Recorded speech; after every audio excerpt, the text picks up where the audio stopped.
ገዳዮቻችን የሐዘን ደብዳቤ ሲጽፉ አየሁ። ጊዜኛ ነው ብለው ሲፎክሩ የነበሩት ሁሉ በኦርቶዶክስ ወንድሞቻችን ላይ የሚደረገው ነገር ያሳዝናል ብለው ጻፉ። የኛ ቤት መምህራን ዘማሪያን የት ናቸው? ብዙ ቅጥረኛ አላት ቤተክርስቲያኒቷ። ብዙዎቹን ሙስሊሞች በደንብ ሼር አድርጉት።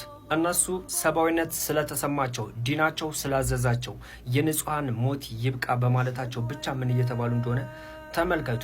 እኛም እንደዚህ አይነት ነገሮችን አንታገስ።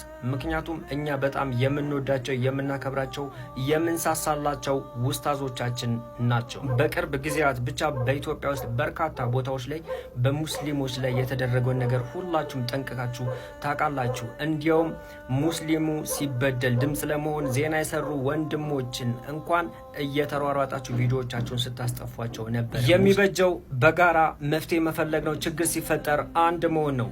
ነገር ግን ሁሉም ቦታ ቁስል እንዳለ ሁሉም ቦታ ህመም እንዳለ ልንረዳ ይገባል። እኛ ስንበደል ማንም ላይ ጣታችንን አልቀሰርንም ፍትህ ከመጠየቅ ውጪ። የማንንም የእምነት መሪ የማንንም የሃይማኖት አባት ስም አላነሳንም። ምን አይነት አስነዋሪ ድርጊት ነው እየሆነ ያለው? ሰዎች ተበደሉ ብለው ድምፅ ስላሰሙ ብቻ እነሱ ላይ ይሄን ያክል ውርጅብኝ መውረድ ምን ይሉታል? እነሱ የኛን ሙገሳን ፈልገው አይደለም ይሄን ያደረጉት። ዲናቸው እስልምናቸው የሚያዛቸውን እንጂ ሙስሊሞች ሲገደሉ እናንተና ናቸው የገደሉት አላልንም። ነፍስ መጥፋት የለበትም እንጂ እኛ ድሮም ወደፊቱም አሁንም ማንኛውም እምነት ማንኛውም ብሔር ሲበደል ድምፅ እንሆናለን፣ ከተበዳይ ጎን እንቆማለን። ይህን ያዘዘን ዲነል ኢስላም ነው።